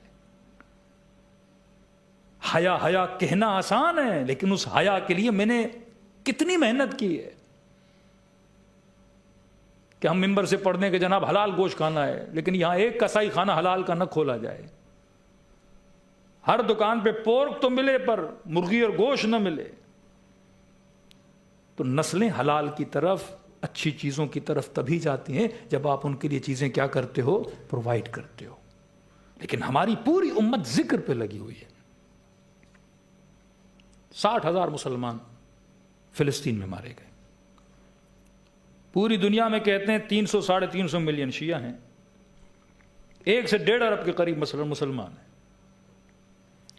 تو میں نے کہا میں ایک چیلنج دیتا ہوں, سارے مسلمانوں کو آپ جمع کرو, مکے میں, مدینے میں, انڈونیشیا میں, ملیشیا میں, ٹیونس میں, گلف میں, سارے مسلمان جمع ہو کے بولیں پروردگارا اسرائیل کو نیست و نابود فرما, اور سب کہیں آمین. کچھ ہوگا اسرائیل کو میرے ذکر کرنے سے؟ لاکھوں کی تعداد میں ریلیاں نکالو. امریکن ایمبیسڈر ہنس رہا تھا جب کراچی میں ایک ریلی نکلی کہ جناب اتنی بڑی ریلی آپ کے خلاف نکلی. اس نے کوئی بات نہیں, سب کے ہاتھ میں جو بوٹل ہے وہ ہماری کمپنی کی ہے. کہ شام کو جب یہ ریسٹ کریں گے نا, برگر ہمارے ہی کھائیں گے یہ لوگ, کوئی بات نہیں. ساری ریلیاں نکال کے ہم پھر میکڈونلڈ کے برگر کھائیں اور ہاتھ میں نیسلے کی بوتلیں ہوں, کہ کوئی بات نہیں, پانی تو ہمارا ہی پئیں گے, برگر تو ہمارے ہی کھائیں گے. ان کا برگر کھا کے ان سے کیا مقابلہ کرو گے؟ انہی کا پانی پی کے ان کا کیا مقابلہ کرو گے؟ پوری امت بھی جمع ہو جائے اور نعرے لگاتی رہے کہ فلاں مر جائے اور فلاں یہ ہو جائے, ہمارے نعرے لگانے سے کچھ بھی نہیں ہوتا. کہ مولانا فلاں مولوی صاحب کے تعویذ میں بڑا اثر ہے, ہاں بڑا مولانا بڑے شف ہیں, ایک پھونک مارتے ہیں لوگوں کو شفا مل جاتی ہے. میں نے کہا سارے شفو بابوں کو جمع کرو, سارے تعویذ والوں کو جمع کرو اور بولو ایک تعویذ بناؤ ٹرمپ صاحب کے خلاف. میں کہا یہ اثر ہے تو اثر کرنا چاہیے, اتنے مسلمان ولی اور فلاں مرشد و فلاں یہ اور فلاں وہ, بناؤ تعویذ. تمہاری نمازوں میں اثر ہے تو پڑھو کوئی ایسی نماز, تمہاری دعاؤں میں اثر ہے تو کرو کوئی ایسی دعا جس سے دشمن اسلام کیا ہو جائے؟ نیست و نابود ہو جائے. آیت اللہ سے لے کے مجتہد تک, مجتہد سے لے کے بچے سے بچہ دعا کر رہا ہے. ہم بھی مجلس ختم ہو کہیں گے خدا دشمنان اسلام کو نیست و نابود, سب کہیں گے آمین. میری دعا سے کتنے دشمن اسلام مریں گے؟ دعا موٹیویٹ کرنے کے لیے ہوتی ہے, دعا یہ بتانے کے لیے ہوتی ہے کوئی دشمن اسلام ہے. اور جب تم آمین کہہ رہے ہو, یہ بالکل اسی طرح ہے, پروردگار امام زمانہ کا ظہور فرما, آپ کہتے ہو الہی آمین. بھائی آمین کا مطلب ہے کچھ کرو ظہور امام زمانہ کے لیے پریکٹیکلی. ایران کے مولانا تھے، شاید اس دن بتایا کہ نہیں بتایا، شاید بتایا، یاد نہیں ہے مجھے. ڈیلی کہتے تھے مولانا میری بیوی نماز نہیں پڑھتی ہے، تو آپ مجلس میں کائنڈلی، بڑی مشکل سے اس کو مجلس میں لایا ہوں، تو مولانا 3-4 حدیثیں نماز کے لیے پڑھ لیجئے، نمازی بن جائے. مولانا کہتا پہلے دن آیا اور میں مجلس تھا، بھول گیا، ٹاپک کوئی اور تھا. کہا مولانا میں اتنی بڑی محنت زحمت سے لاتا ہوں بیوی کو مجلس میں. کہیں آتے نا مولانا آج بچے کو لایا ہوں، ہاں تو تھوڑا اس پہ پڑھ لیجئے گا. مولانا کہ ٹھیک ہے کل آنا اور مجھے ذرا ایسے اشارہ کرنا تاکہ میں کہیں بھی ہوں نماز پہ پڑھنا شروع کر دوں. اگلے دن آیا اور مسجد کے اینڈ میں کہا مولانا میں آ گیا ہوں، ہوم آفس بھی آیا ہوا ہے. مولانا کہتے ہیں کیا ٹاپک تھا مجھے نہیں یاد، میں نے وہیں پہ کٹ کیا اور فوراً کہا الصلاۃ. لوگوں نماز کی اہمیت ہے، جو نماز کو خفیف سمجھے وہ ہم اہل بیت میں سے نہیں، وہ ہمارا شیعہ نہیں. 3-4 حدیثیں پڑھی. اگلے دن پھر آیا کہ مولانا آئی ہوئی ہیں. کہا پھر میں نے ٹاپک کیا تھا، میں نے کہا صلاۃ، نماز. تیسرے دن، چوتھے دن کا 9-10 دن محرم گزر گیا. عشرہ ختم ہوا، مومن مجھ سے ملنے آیا. میں ہاں بھائی بتاؤ نماز پڑھتی ہے کہ نہیں؟ ٹاپک کیا تھا؟ میں نے چھوڑ کے فوراً میں نے نماز پہ پڑھنا شروع کیا. نہیں مولانا اب بھی نہیں پڑھ رہی ہے. کہ بھئی 9 دن میں نے نماز نماز نماز نماز پڑھ کیوں نہیں رہی ہے؟ مسئلہ کیا ہے تمہاری بیوی کو؟ کہ مولانا کہتی ہے جب تو پڑھے گا تو پھر میں پڑھوں گی.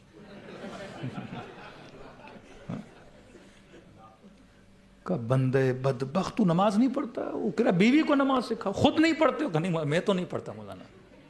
ہاں یہ ہمارا حال ہے. خود ظالم ہیں لیکن کہتے خدا امریکہ ہے ظالم کو یہ کر دے. خود غاصب ہوں گے خدا امریکہ کو یہ کر دے. ذکر سے میرے عزیز کچھ نہیں ہوتا. ذکر یاد آوری کے لیے ہے.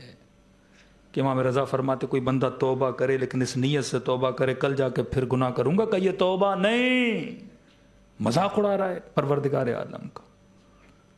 ذکر کا مطلب ہے جو کر رہے ہو، جو کہہ رہے ہو، پھر اس کے لیے کیا کرو، محنت بھی کرو، زحمت بھی کرو.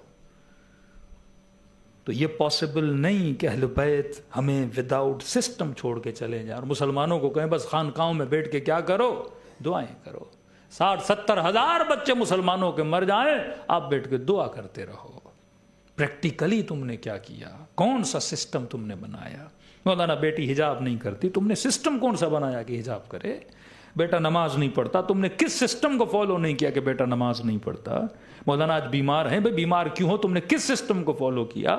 تو اہل بیت نے ہمیں کیا دیا ہے؟ ایک سسٹم دیا ہے. جب تک ہم اس سسٹم کو، اور یہ سسٹم کسی کے پاس نہیں ہے. اب آپ کہیں گے وہ سسٹم کیا ہے؟ وہ سسٹم آف ولایت اہل بیت علیہ الصلاۃ والسلام ہے. اب یہ ولایت کیا ہے؟ ہم نے ولایت کو محدود کر دیا ایک نعرے میں کہ ولائی کون ہے؟ جو یا علی بڑا کہتا ہے.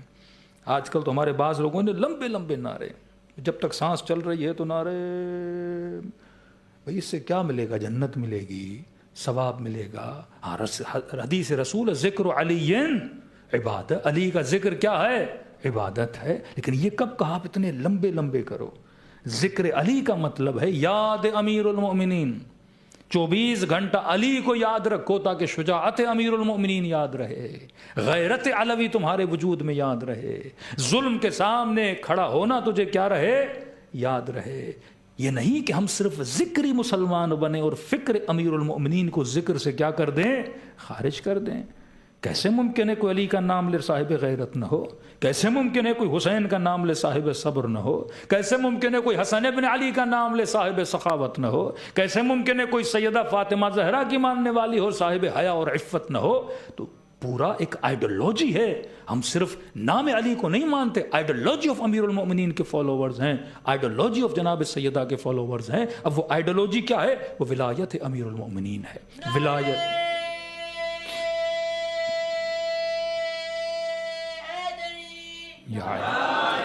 وہ ولایت امیر المؤمنین کیا ہے؟ وہ سسٹم جو اہل بیت دے کر گئے. آج عربک کا ترجمہ کریں ولایت مینز گورننس آف امیر المؤمنین. ولایات متحدہ، دبئی جاتے ہو نا UAE تو کیا لکھا ہوتا ہے؟ ولایات متحدہ. یعنی ڈفرنٹ گورنمنٹس کا آپس میں یونٹی ہے. یا یونائٹڈ اسٹیٹ بھی آپ بولتے ہو نا، تو اسٹیٹ آف امیر المؤمنین کو بولتے ہیں ولایت امیر المؤمنین. اب سوال ہے 1400 سال کے بعد آج میں کیسے اسٹیٹ بناؤں امیر المؤمنین کا؟ تو اکثر شیعہ یہ سمجھتے ہیں کہ ہم نے خمینی صاحب کی طرح کوئی پتہ نہیں حکومت گرا کے کیا بنانی ہے، حکومت بنانی ہے. نہیں میرے عزیز، یہ امپاسبل ہے. آپ دنیا میں اپنی حکومتیں بناؤ. موریشس میں کوئی 200-250 لوگ ہو، کیا حکومت بناؤ گے؟ کہیں پہ 5000-6000، کیا حکومت بناؤ گے؟ لیکن فرمایا نہیں، شیعہ بغیر حکومت کے رہ نہیں سکتا. تم نے انڈر ولایت آف امیر المومنین رہنا ہے. ولایت علی کیا ہے؟ وہ سسٹم آف ولایت کیا ہے؟ اسے کہتے ہیں دا سسٹم آف لیڈرشپ. کل اس کی تفصیل میں آؤں گا کہ شیعہ کسی بھی سوسائٹی میں رہے یہ وداؤٹ لیڈر سروائیو نہیں کر سکتا. کہ سفر پہ بھی جاؤ 40 لوگوں کسی ایک کو کیا بناؤ؟ لیڈر بناؤ. پھر لیڈر کی خصوصیات کیا ہوں؟ ولائی لیڈر ہونا چاہیے.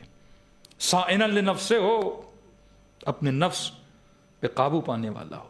ہوا و ہوا سے نفس پہ قابو پانے والا ہو. اپنے غصے پہ، اپنی زبان پہ قابو پانے والا ہو. اس سسٹم آف ولایت کی ٹریننگ کہاں ہوتی ہے؟ سارا اہل بیت علیہ الصلوۃ والسلام نے بتایا ہے. جب آپ کے بچے اس سسٹم سے ہوتے ہوئے باہر نکلیں گے دن آپ مضبوط ہوں گے. ایک سسٹم آف ولایت، اور سسٹم آف ولایت کی سپورٹ میں کیا رکھا؟ نظام خمس کو رکھا. دا پاور آف اکنامک یہ آپ کو دیا گیا. لیکن اس کی پوری ترتیب خدا نے قرآن میں بتائی ہے کہ انما ولیکم اللہ ورسولہ والذین آمنوا الذین یقیمون الصلاۃ ویؤتون الزکاۃ وہم راکعون. یہ عجب ہے، قرآن میں جہاں جہاں صلاۃ ہے وہاں وہاں زکوٰۃ ہے. آپ نہیں دکھا سکتے خدا اقیموا الصلاۃ وآتوا الزکاۃ، نماز قائم کرو اور کیا دو؟ زکوٰۃ دو. کہیں نہیں کہ نماز پڑھو. قیام الصلاۃ ہے، قد قامت الصلاۃ، نماز کھڑی ہو گئی. یہ نہیں کہا آؤ نماز پڑھو، کہ نہیں اقیموا الصلاۃ، نماز کو کیا کرو؟ قیام الصلاۃ سے مطلب کیا ہے؟ سورہ بقرہ میں کہا وَارْكَعُوا مَعَ الرَّاكِعِينَ، نماز کو قائم کرو، زکوٰۃ کو دو اور رکوع کرنے والوں کے ساتھ رکوع میں چلے جاؤ. یہ نہیں کہا سجدے کرنے والوں کے ساتھ سجدے میں چلے جاؤ، جو کھڑے ہیں ان کے ساتھ کھڑے ہو جاؤ. کہ نہیں، رکوع کرنے والوں کے ساتھ رکوع میں چلے جاؤ. یہ کون ہے رکوع کرنے والے؟ یہ کیا ہے نماز جس کے لیے حکم ہے اقیموا الصلاۃ؟ اور عجب ہے جب علی کی ولایت کا بھی اعلان ہوتا ہے تو کس میں ہوتا ہے؟ نماز میں ہوتا ہے. اور بالخصوص کس میں ہوتا ہے؟ رکوع میں ہوتا ہے. اور زکوٰۃ کا ذکر کرنے کے بعد انگوٹھی بھی کیا کر رہے ہیں؟ راہ خدا میں دے رہے ہیں. ولایت خیرات کے ساتھ، زکوٰۃ کے ساتھ ملی ہوئی ہے. ولایت نماز کے ساتھ ملی ہوئی ہے. ولایت کا اعلان رکوع میں ہو رہا ہے. تو اتنا تو پتہ چلا کہ ولایت اور نماز کا گہرا تعلق ہے. یہ پورا نظام ولایت ہے جو ہمیں آج تک سمجھ میں نہیں آیا اور ہم اس نظام سے دور ہیں. اور اگر آپ کا دشمن ہلکا پھلکا بھی اس نظام کو فالو کرتا ہے، خدا اسے کیا دیتا ہے؟ کامیابی دیتا ہے. اسلام میتھ ہے، اسلام اصولوں کا مکتب ہے. اس اصول پہ کافر بھی عمل کرے گا کامیابی ملے گی، مسلمان عمل کرے گا دگنی کامیابی ملے گی. لیکن اگر آپ اصول اسلام پہ عمل نہیں کرو گے تو نہ دنیا میں کامیابی ملے گی نہ آخرت میں کامیابی ملے گی. پانی ہے، ایک خاص ڈگری پہ بوائل ہوتا ہے. اب اس کو کوئی بھی بوائل کرے یہ بوائل ہو جائے گا.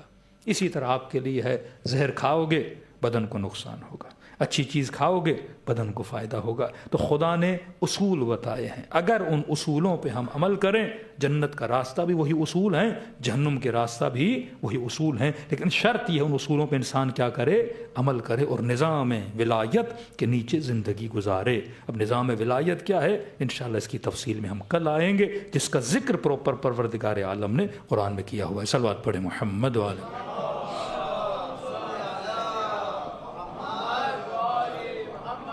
وَعَجِّلْ فَرَجَهُمْ. اہل بیت علیہ الصلوۃ والسلام سب سے زیادہ جو دا گولڈن ٹائم آف شیعہ جو تھا وہ امام جعفر صادق کے زمانے کے بعد تھا. 5ویں امام، 6ٹھے امام، 7ویں امام. آپ کی 80% آف احادیث 2 اماموں سے ہیں، 5واں امام، 6ٹھا امام. امام زین العابدین نے صرف دعائیں دی ہیں، دعائے مکارم الاخلاق، دعائے ابو حمزہ سمالی، صحیفہ سجادیہ. شاید آپ کے ذہن میں پیدا ہو امام نے کوئی خطبہ نہیں دیا، مولا نے کوئی تبلیغ نہیں کی. ہر معصوم نے اپنے زمانے کے خلا کو کیا کیا ہے؟ پر کیا ہے، بھرا ہے. اگر یہ میری اسٹڈی نہ ہو کہ آج اس وقت میں میرے نسلوں کو، میرے جوانوں کو، میرے بچوں کو کس چیز کی ضرورت ہے، اور وہ اسپیس کو میں فل نہ کروں، مطلب میں احمق ہوں۔ کبھی سوچیں کہ امام نے اتنی دعائیں کیوں پڑھی؟ کہ امیر المومنین نماز نہیں پڑھتے تھے یا زیادہ نماز نہیں پڑھتے تھے؟ مولا کے لیے جو لقب زیادہ مشہور ہے، امیر المومنین، شیر خدا، مشکل کشا، شجاع، بہادر، نڈر، اسد اللہ، امیر ان کا القاب ہے۔ امام حسین بھی بہت نماز پڑھتے تھے لیکن لقب ہے شہید، صابر۔ امام حسن بھی بہت نمازیں پڑھتے تھے لیکن لقب ہے سخی۔ چوتھے امام کو خاص لقب ملا زین العابدین، سید الساجدین۔ کس کس امام میں ایک صفت سب سے زیادہ ظاہر ہوتی تھی، اور وہ صفت ہی زیادہ ظاہر کیوں ہوتی تھی؟ وہ حکمت ہے۔ کیونکہ چوتھے امام کھلم کھلا تبلیغ نہیں کر سکتے تھے، نہ ممبر پہ جانا، نہ لوگوں میں تبلیغ کرنا، سخت حالات اتنے تھے۔ اور جس زمانے میں امام زین العابدین رہتے تھے وہ زمانہ فاسق، فاجر، لوگ نماز سے دور، لوگ دین سے دور۔ تو کہا کہ فاسقوں کے بیچ میں یہ سب سے بڑی تبلیغ ہے کہ کوئی بندہ نمازی ہو۔ مثلا آپ کی مسجد میں کوئی نہ آئے نماز جماعت کے لیے، کہ 4-5 لوگ ڈیلی آئیں مسجد میں، تو سارے لوگ کیا بولیں کہ جناب یہ کون ہے؟ ڈیلی جماعت میں آنے والا نمازی ہے۔ تو یہ تبلیغ نہ بھی کرے، اس کا آنا اور جانا یہ دین اسلام کی سب سے بڑی تبلیغ ہے۔ وقت کا حاکم کھڑا ہے کہ میں نے حجر اسود کو بوسہ دینا ہے، کوئی راستہ نہیں دے رہا، کہ اچانک دیکھا لوگوں نے راستہ کھولنا شروع کر دیا، تو کہا کہ یہ کون ہے جس کے لیے لوگ راستہ دے رہے ہیں؟ بڑی آسانی سے گئے، بوسہ دیا اور واپس گئے، کہ میں حاکم میں بادشاہ کھڑا ہوں لیکن مجھے کوئی راستہ نہیں دے رہا۔ کہ جناب آپ بادشاہ ہو گئے لیکن یہ زین العابدین ہے، یہ سید الساجدین ہے۔ کربلا میں جتنے لوگ قتل کرنے آئے تو کہا امام حسین کو بغضاً لابیک، تیرے بابا کے بغض میں۔ امت جب صلوات پڑھتی تھی تو انہوں نے آل محمد کو نکال دیا تھا صلوات سے۔ بنو امیہ لکھتے تھے وہی جو آج جیسے عامہ مسلمین پڑھتے ہیں، صلی اللہ علیہ وسلم کا آل کو نہیں لگانا۔ آپ بالخصوص دیکھو گے امام زین العابدین کی دعائیں جو مومنین پڑھتے ہیں، امام نے ہر لائن کے بعد محمد اور آل محمد پہ کیا بھیجی ہے؟ صلوات بھیجی ہے۔ کہ خصوصیت امام زین العابدین کی دعاؤں میں، اور وہ دعائیں اتنی امام نے عام کر دی تاکہ آل کو پھر سے محمد سے کیا کیا جائے؟ جوڑا جائے، جو دشمنوں نے کیا کیا تھا؟ نکالا تھا۔ دوسرا کارنامہ، آپ کا کوئی معصوم نہیں جس نے اتنے غلام خریدے ہوں جتنے آپ کے چوتھے امام نے خریدے، امام زین العابدین۔ ایک حدیث میں تحقیق میں پتہ چلتا ہے تقریباً 15 سے 18 ہزار کے قریب سرونٹ اور غلام خریدے اور امام نے آزاد کیے۔ یہ ابو حمزہ سمالی کون ہے؟ امام کا خریدا ہوا غلام ہے، جن کو امام نے کیا کر دیا تھا؟ آزاد کر دیا تھا۔ لوگ پریشان ہیں کہ امام اتنے غلام کیوں خریدتے تھے؟ کہ کربلا میں کتنے تھے امام حسین کے پاس؟ 72۔ اور جب امام محمد باقر نے درس دینا شروع کر دیا تو کہتے 5 سے 10 ہزار کے قریب مولا کے شاگرد، ریگولر شاگرد، کہ جب شیعہ تھے ہی نہیں، اتنے شاگرد اچانک کہاں سے پیدا ہوئے؟ کہ بعد میں پتا چلا یہ زین العابدین کے خریدے ہوئے غلام تھے جنہیں شیعہ بناتے تھے پھر آزاد کر دیتے تھے۔ مقصد غلام خریدنا نہیں تھا، کیونکہ ممبر پہ جا کے تبلیغ نہیں کر سکتے، تو امام غلام خریدتے تھے، گھر میں سال 6 مہینہ 2 مہینہ رکھتے تھے، اور پھر وہ کیا بن جاتے تھے؟ علم اہل بیت سے مزین ہو جاتے تھے، شیعہ بن کے معاشرے میں چھوڑتے تھے۔ ملتا ہے مدینے میں قحط آ گیا، بارش نہیں برس رہی، کھانا نہیں۔ ایک شخص کہتا ہے ماؤں کی گودوں میں بچے رو رہے تھے، پر بھوک اور افلاس کی وجہ سے ان ماؤں کا دودھ خشک ہو چکا۔ کہتا میں نے دیکھا 3 دن صحرا میں جا کے انہوں نے دعائیں مانگی، بارش کا قطرہ نہیں بہا۔ اب یہ بچے، یہ مائیں روتی ہوئی آ رہی تھی، پروردگار کیسا غضب ہے تیرا کہ بارش نہیں برس رہی، دعائیں کر کر کے تھک گئے۔ کہتا جب یہ واپس آ رہی تھی، یہ ماں رو رہی ہے، اس کی گود میں ایک 6 مہینے کا بچہ، 2 مہینے کا بچہ، وہ زار و قطار رو رہا ہے۔ کہتا میں نے دیکھا بازار میں غلام کھڑا ہے، حبشی غلام کالے رنگ والا۔ اس نے اس بچے کو دیکھا، اس کی آنکھوں سے آنسو بہہ آئے، انسان ہے بے ساختہ۔ اس نے کہا پروردگار اس بچے پہ رحم فرما، اپنی بارش کے چند قطرات آسمان سے نازل فرما تاکہ یہ بچہ بچ جائے۔ کہ اس نے بس زبان سے کہنا تھا، ایسے لگا جیسے بادل دوڑے دوڑے آئے اور ٹوٹ کے ان لوگوں پہ برسے، اور ایسی بارش ہوئی مدینے میں کہ ہمیں پریشان۔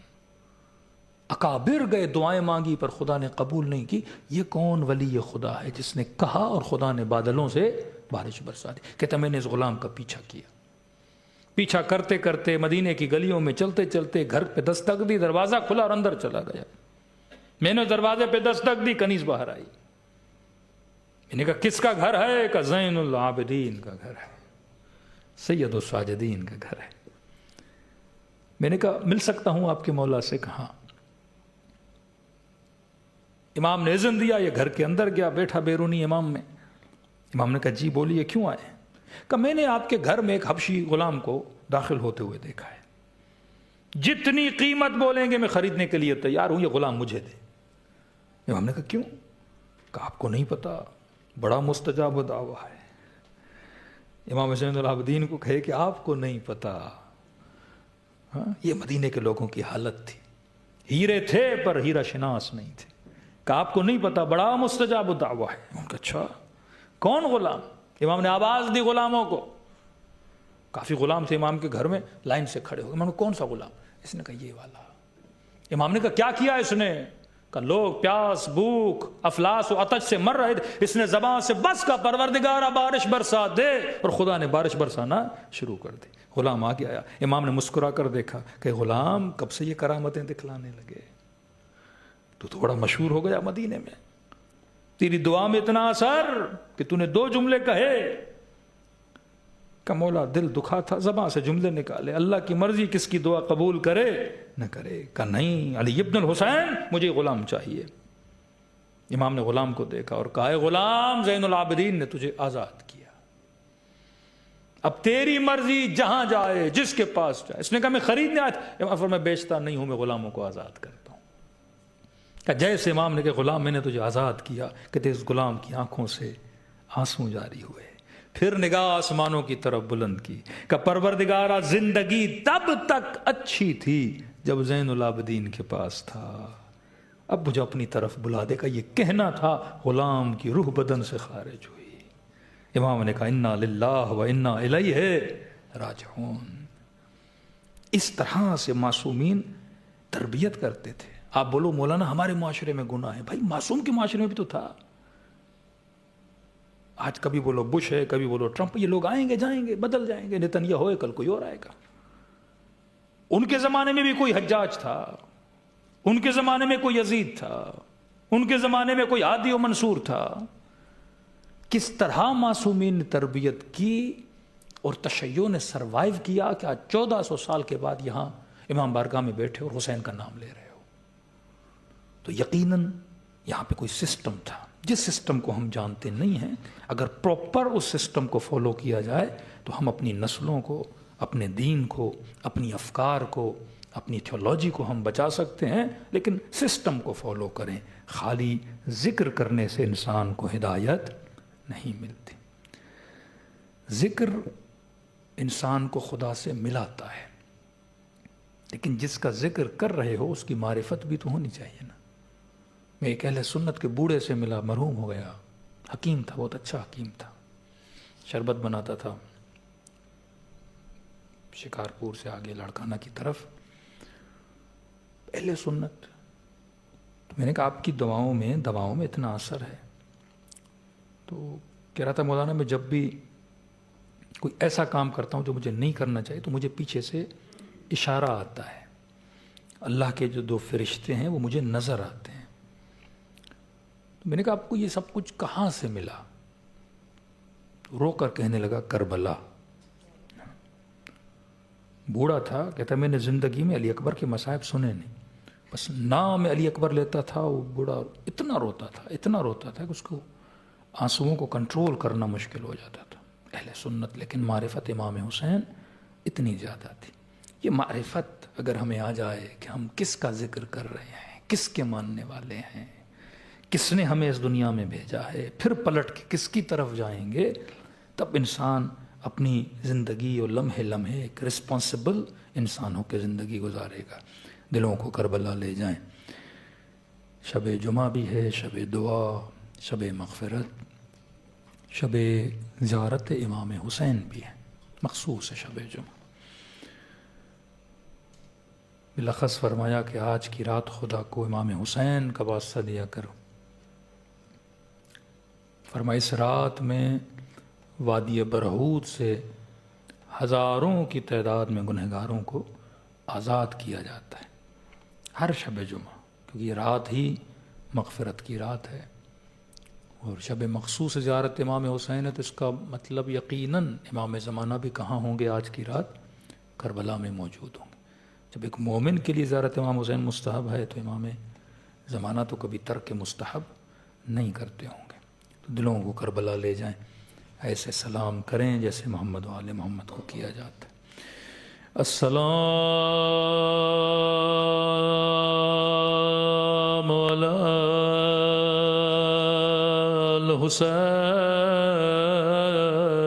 الحسین وعلی علی ابن الحسین وعلی اولاد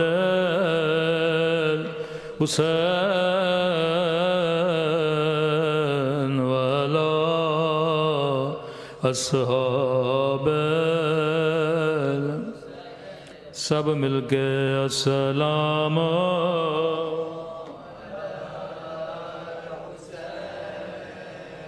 وعلی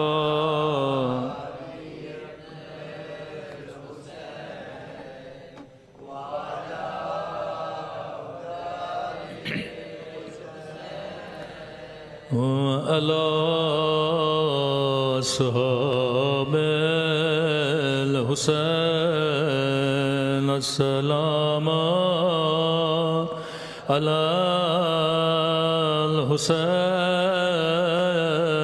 الحسین وعلی علی ابن وعلی اولاد وعلی صحاب، میرا سلام ہو فرزند زہرا امام زمانہ کے گریے پہ، فرماتے ہیں بدلت دموع دما،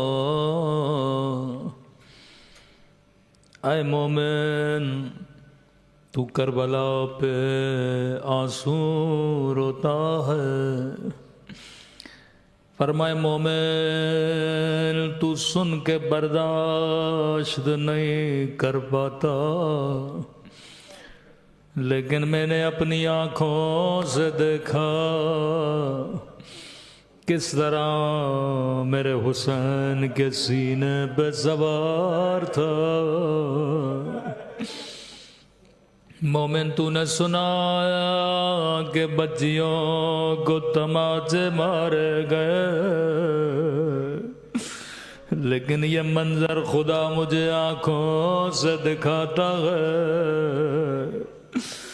فرمایا تو پانی روتا ہے لیکن تیرا امام خون روتا ہے، مجھے نہیں معلوم امام زمانہ آج کی رات کہاں موجود ہے، نجف میں ہے یا کربلا،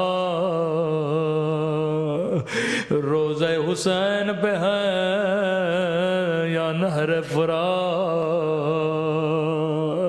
شام میں ننھی سی قبر پہ رو رہے ہیں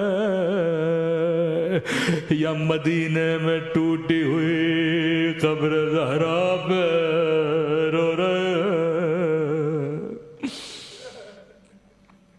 شاید سیدہ زہرا کی قبر پہ موجود ہو، کیونکہ یقیناً ماں کی دعا بچے کے حق میں قبول ہوتی ہے۔ شاید دعا کر رہے ہو اماں زہرا دعا کرو میرا ظہور ہو، تاکہ میں اس ظالم سے بدلہ لوں جس نے آپ کی پسلیاں توڑے۔ اماں زہرا دعا کرو میرا ظہور ہو، تاکہ میں اس ظالم سے بدلہ لوں جس نے میری پھپھیوں کی چادر چھینے۔ فرمایا تو اتنا میرے ظہور کے لیے دعا نہیں کرتا جتنا میں خود اپنے ظہور کے لیے دعا کرتا ہوں۔ خود کہا آغا مرعشی نجفی کو، فرمایا مرعشی نجفی میرے شیعوں کو کہو جب جب دعا کرے سب سے پہلے میرے ظہور کی دعا کرے۔ لیکن میں کہوں خدایا امام کے ظہور سے پہلے مجھے ایسا بنا دے میں امام زمانہ کا سامنا کر سکوں۔ اے خدا ان گنہگار آنکھوں کو لے کر امام زمانہ کا سامنا کیسے کروں گا، ان گنہگار ہاتھوں کو تیری دربار میں کیسے اٹھاؤں۔ آج کی رات میری گنہگار آنکھوں کو نہ دے، تجھے ان آنکھوں کا واسطہ کہ ایک آنکھ میں خون بھرا تھا دوسری آنکھ میں تیر لگا تھا۔ آج کی رات میرے گنہگار بدن کو نہ دے، تجھے اس بدن کا واسطہ جسے پتھر ملا اس نے پتھر مارا، جسے تیر ملا اس نے تیر مارا، جسے نیزہ ملا اس نے نیزہ مارا۔ فرمایا مرعشی نجفی میرے شیعوں کو کہہ دو جب جب دعا کرے خدا کو 2 بیویوں کا واسطہ ضرور دیا کرے، ایک میری پھپھی زینب کا واسطہ، دوسرا میری ننھی سی سکینہ کا واسطہ۔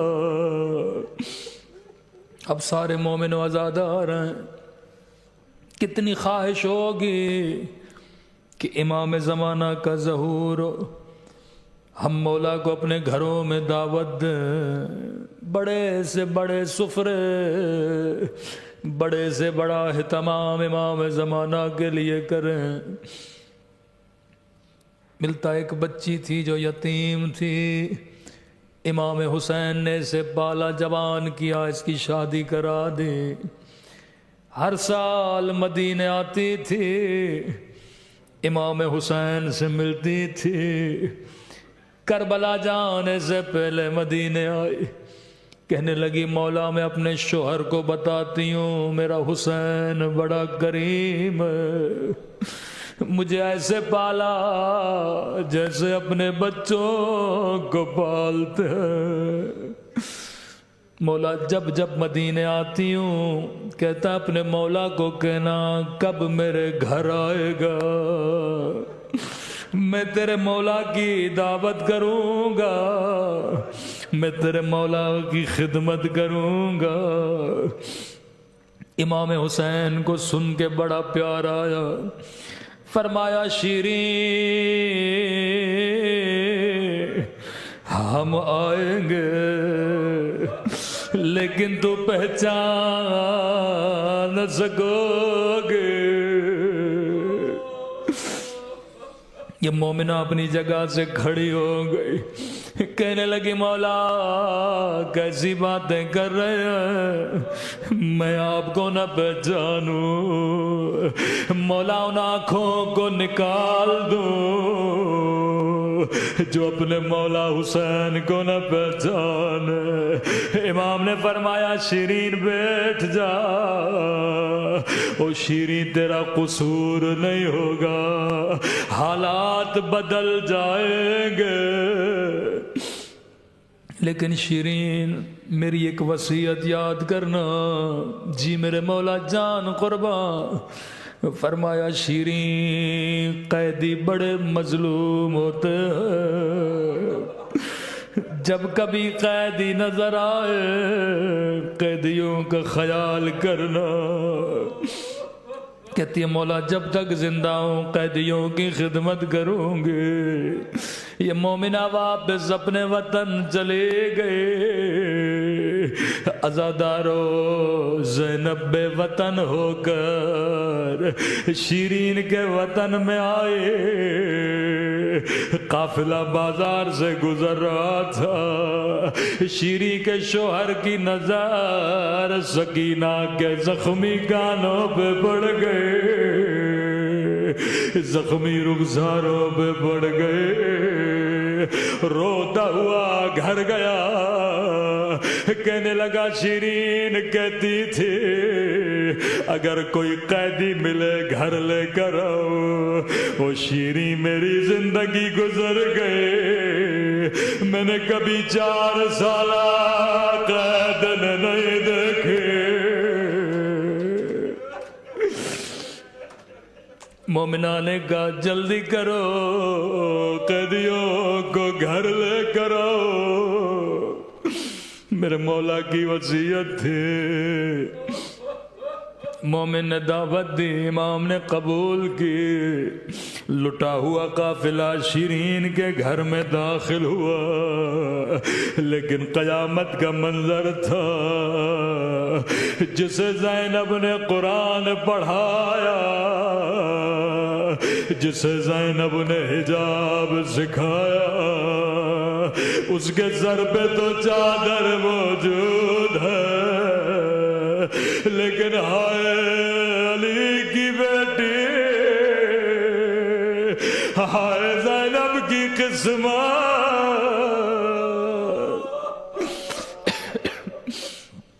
مومنہ نے جلدی جلدی سے سفرے لگائے، پانی رکھا، کہنے لگی قیدی بیویوں جتنا پانی پینا ہے پی لو، ابھی میں کھانے کا بندوبست کروں گی۔ قیدی بیویوں نے کہا مومنہ ہمیں پانی نہیں چاہیے، ہمیں کھانا نہیں چاہیے، بس اگر اجازت دو تیرے گھر میں ماتم کر لے، ہم بڑے مظلوم ہیں، ایک دن میں میرے گھر سے 18 لاشیں نکلی ہے، کسی نے رونے نہیں دیا۔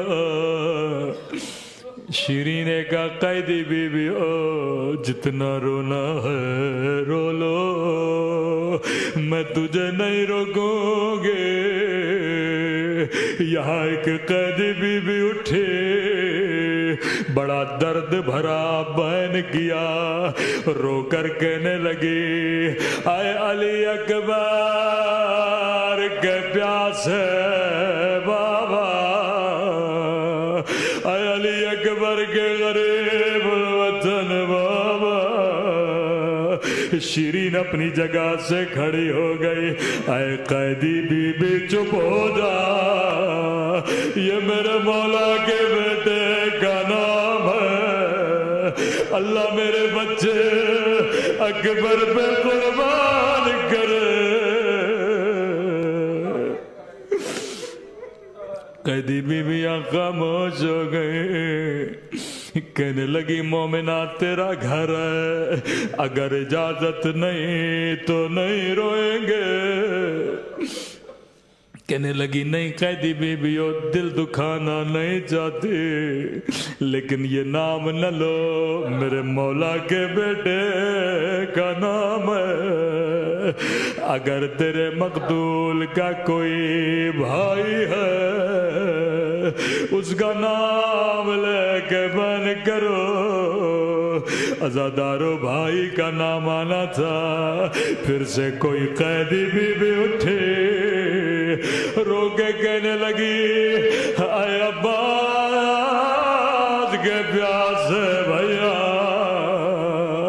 اے عباس کے غریب الوطن بھیا، شیرین کا قیدی بھی چپ ہو جا، یہ بھی میرے مولا کے بھائی کا نام ہے۔ اللہ عباس کا سایہ زینب پہ سلامت رکھے۔ راوی کہتا اب شیرین کی سمجھ میں نہیں آیا، کہنے لگی قیدی بیویوں یہ تو مدینے والوں کے نام ہے، اللہ میرے مولا کی خیر کرے۔